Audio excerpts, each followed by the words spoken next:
ஓம் ஸ்ரீ குருப்பியோ நமக. நன்றாக குருவாழ்க, குருவே துணை. பரபிரம்ம ருத்ர காயத்ரி ஞானஸ்தலத்தின் நண்பர்களுக்கு வணக்கங்களும் வாழ்த்துக்களும்.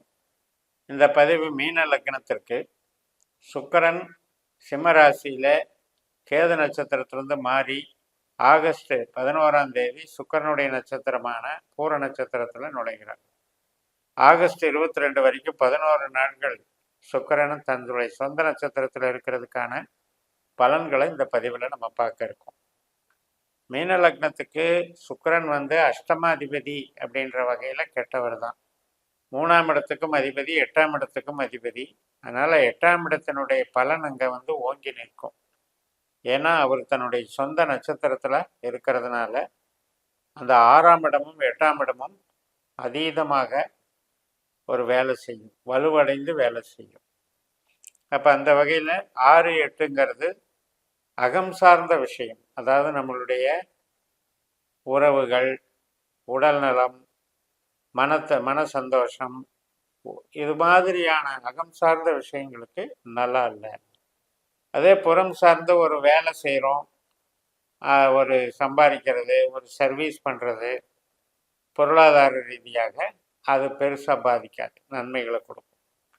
பட் இருந்த போதிலும் இந்த 8ஆம் இடம் அஷ்டமாதிபதி அப்படிங்கிறத கான்செப்ட் நமக்கு தடை, தோல்வி, விபத்து, வலி, வேதனை, கஷ்ட நஷ்டங்களை கொடுக்குற பாவம்.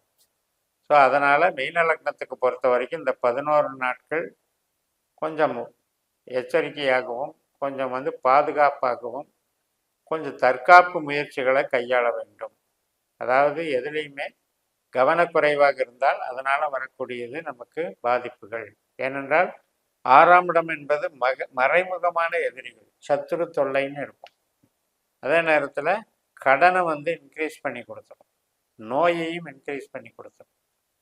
வேலையில் பார்த்தீங்கன்னா வேலை இருக்கும், வேலையை கெடுக்காது, பட் வேலையில் அதிருப்தியை உண்டாக்கும், வேலையில் டார்ச்சர் அனுபவிக்க வைக்கும், வேலை சுமை அதிகமாக இருக்கும். இத்தனை வேலைகளை மீன லக்னத்துக்கு சுக்கிரன் பண்ணுறார். இதில் 12ஆம் வீட்டில் இருக்கிற விரயச்சனி அந்த 6ஆம் வீட்டை பார்த்துக்கிட்டு இருக்கார். அப்போ சுக்கிரன் மேலே சனியினுடைய பார்வையும் விழுகிறது. அது 12ஆம் இடத்திலிருந்து விழுகிறதுனால மெயினாக கடன் சார்ந்த விஷயங்கள், எதிரிகள் தொல்லை, வழக்குகள் நடக்கிறதுல இழுபறி, இதையெல்லாம் நம்ம கவனிக்கணும். அதனால் நோய் சார்ந்து ஏற்கனவே இருந்துக்கிட்டு இருந்தால் ரொம்ப அதுக்கு ட்ரீட்மெண்ட்டை ப்ராப்பராக பண்ணிக்கணும். அதாவது இந்த காலகட்டத்தில் புதுசாக பிரயாணம் போகிறது, புதுசாக வெளியில் சாப்பிட்றது, இதனால் கூட நம்மளுக்கு நோய் பாதைகள் வரலாம்.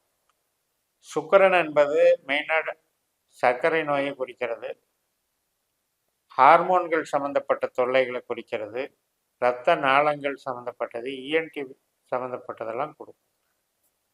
அதனால் இதில் உடல் உபாதைகளில் நம்ம கவனம் வைக்கணும். இப்போ நம்மளுடைய ஜனன ஜாதகத்தில் சுக்கிரன் 6ஆம் இடத்துலையோ 8ஆம் இடத்துலையோ 12ஆம் இடத்துலையோ இருந்தாலும், அந்த இருந்து திசாபுத்தி அந்தரம் நடந்தாலும் நமக்கு கஷ்ட நஷ்டத்தை தான் கொடுக்கும்.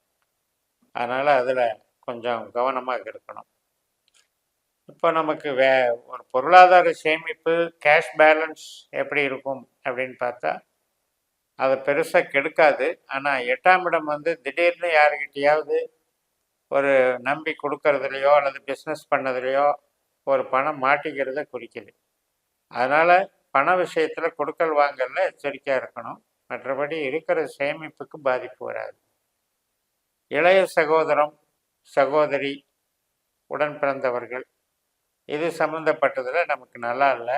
அதே மாதிரி டாக்குமெண்ட்ஸு, அக்ரிமெண்ட்டு போடுறது, இடம் விற்கிறது, இடம் விட்டு இடம் மாறுறது, இந்த விஷயங்களுக்கும் சாதகமாக இல்லை. இதுக்கெல்லாம் தடைகள் ஏற்படும். இதுக்காக நமக்கு ஒரு ஒரு ப்ரோக்ராம் வச்சுட்டு இருந்திருப்போம்.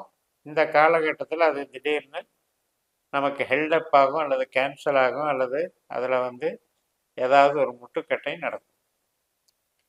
இடம் வாங்கிறது, வீடு கட்டுறது, தாயாருடைய உடல் நலம், மற்றபடி வாகனம் வாங்கிறது எல்லாத்துக்கும் நல்லா இருக்கு, சாதகமாக இருக்கும். அதற்கு ஏதாவது லோன் கிடைக்கிறதுக்கும் சாதகமாக இருக்கும். குழந்தைகள் சம்மந்தப்பட்ட விஷயத்துக்கு நல்லா இருக்கு, ஒரு அவங்களுக்கு உண்டான வளர்ச்சிகள் தென்படும். ஆனால் அதே நேரத்தில் நமக்கு அந்த மகிழ்ச்சிங்கிறது இருக்காது. அவங்களுடைய செயல்பாடுகளையாலும் அல்லது அவங்க சம்மந்தப்பட்ட ஏதாவது செலவினங்கள், திடீர் செலவினங்கள் வர்றதுனாலையும் அதில் வந்து கொஞ்சம் மகிழ்ச்சி தடைபடும். வேலை வந்து சுமை அதிகரிக்கும். கணவன் மனைவி உறவு வந்து அப்படியே கட்டி போட்ட மாதிரி இருக்கும், ஸ்தம்பிக்கும். என்னன்னா ஒரு இறுக்கம், ஒரு இனம் புரியாத இறுக்கம் சூழ்நிலை உருவாகும். அப்போ என்னன்னா ஒரு ஃப்ராங்காக பேசி பகிர்ந்துக்கிற சூழ்நிலை இருக்காது. ஒருவருக்கொருவர் அதிகமாக வித்தியாசமான வாக்குவாதங்களை வளர்த்து கொண்டு பகையை வளர்த்து கொள்ளக்கூடிய அமைப்பில் போயிடும். இந்த 11 நாட்களில் கொஞ்சம் எச்சரிக்கையாக இருக்கணும். ஆயுளுக்கு நல்லா இருக்கு, இருந்தாலும் கூட இந்த நோய்வாய்ப்பட்டதில் சிகிச்சைகள் மேற்கொள்ள வேண்டியிருக்கும்.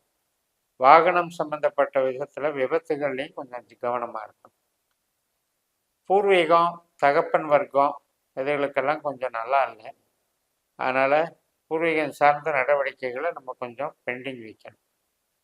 பூர்வீகத்துக்கு ஏதாவது ஒரு ட்ரஸ்ட்டு சம்மந்தப்பட்டது அல்லது கோயில் காரியங்களுக்கு பஞ்சாயத்துக்கு போகிறது, அதில் ஏதாவது நமக்கு வந்து முன்னால் நின்று செய்கிறது, இதிலெல்லாம் கொஞ்சம் மைனஸ். சொந்த தொழில் செய்கிறீங்க அப்படின்னா அந்த தொழிலுக்கு வந்து கொஞ்சம் மெனக்கிட வேண்டியிருக்கும்.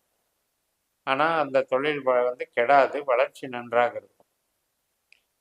நம்முடைய மனநிறைவு அப்படிங்கிறதுக்கு எதிர்பார்த்த செய்திகள் கிடைக்குமா, எதிர்பார்த்த சாதகமான பலன்கள் நடக்குமா அப்படிங்கிறதுக்கு இந்த சுக்கிரன் வந்து எதிரடையாக வேலை செய்வார். அதனால் சாதகத்தை தரமாட்டார்.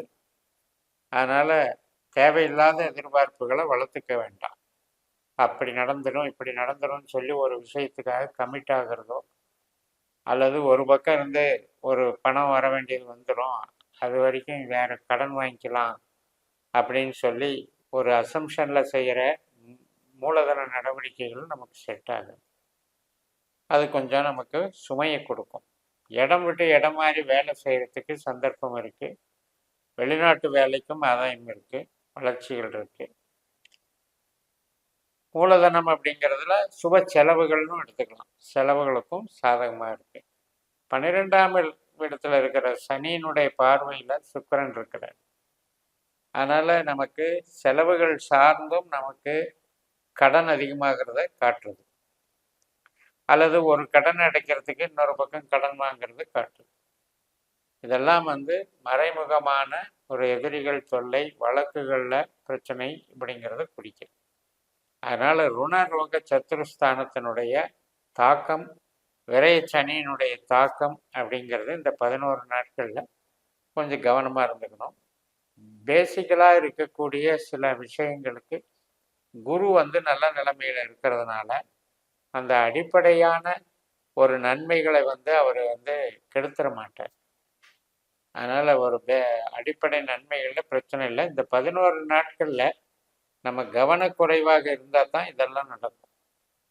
அசால்ட்டாக இருக்காமல் நம்ம வந்து உடல் ஆரோக்கியத்தையும் பேணி காத்துக்கிட்டு உறவுகள்லையும் பட்டும் படாமல் நம்ம பதில் சொல்லிட்டு போனோம்னா பெரிய பாதிப்புகள் வராது.